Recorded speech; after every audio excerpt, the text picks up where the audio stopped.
कल गांव के एक अंकल से मुलाकात हुई जिनके 3 बेटे हैं और तीनों बेटे सरकारी नौकरी पर हैं और अच्छे अच्छे पदों पर हैं। तो अचानक से कल उनसे मुलाकात हो गई। तो मिले, मैंने उनका हालचाल पूछा, उन्होंने मेरा हालचाल पूछा। तो बोले, बेटा तुझसे एक बात कहूँ, आकाश बुरा तो नहीं मानेगा? मैंने कहा नहीं नहीं अंकल कहिए। उनकी उम्र मेरे पापा की उम्र से थोड़ी ज़्यादा है। मैंने कहा अंकल बिल्कुल कहिए। बोले, मैंने सुना था कि तुम बहुत होशियार थे पढ़ने में। मैंने कहा हाँ अंकल था तो सही।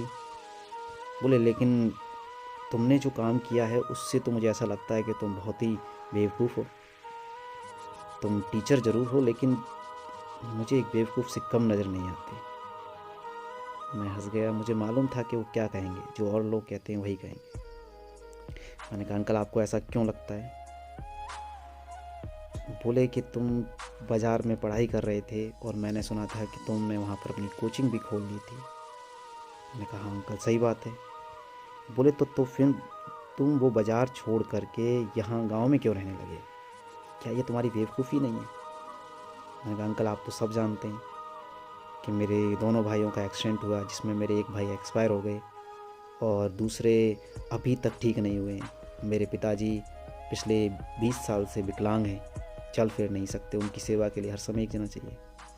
बोले, अरे बेटा ये सब तो ज़िंदगी में लगा रहता है और आज की दुनिया में कोई किसी का है? आज तुम अपने भाइयों के लिए अपनी वो शहरी ज़िंदगी छोड़ के बैठे हो, क्या वो लोग इसका एहसान मानेंगे? क्या उसको छोड़ने से तुम्हें कुछ फ़ायदा हुआ? तुम्हारी ज़िंदगी सुधरी? तुमने 15-20 साल शहर में गुजारे, उसका यहाँ कुछ उपयोग कर पा रहे हो तुम? तो मैंने कहा अंकल कम से कम मेरे पापा तो खुश हैं, मेरे भाई को ऐसा तो लगता है कि उसके साथ कोई है। बोले, अरे सब ये फालतू सांसारिक बातें हैं बेटा, उसमें मत उलझ। मैं तुझे आज भी यही राय दूंगा कि छोड़, ये सब चलता रहेगा, सब अपने हाल पर देख लेंगे। और तुझे आज भी शहर जाकर अपनी ज़िंदगी बदलनी चाहिए।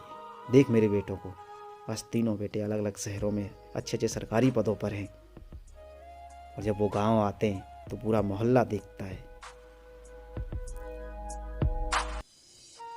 मैंने कहा अंकल फिर जब वो चले जाते हैं तो फिर वही मोहल्ला आपको भी तो देखता है।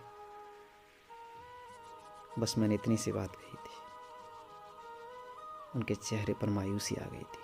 मैं उनका दिल नहीं दुखाना चाहता था, लेकिन बस इतना बताना चाहता था कि असली खुशी ये नहीं है कि हमारे बेटे कहाँ लगे कहाँ नहीं।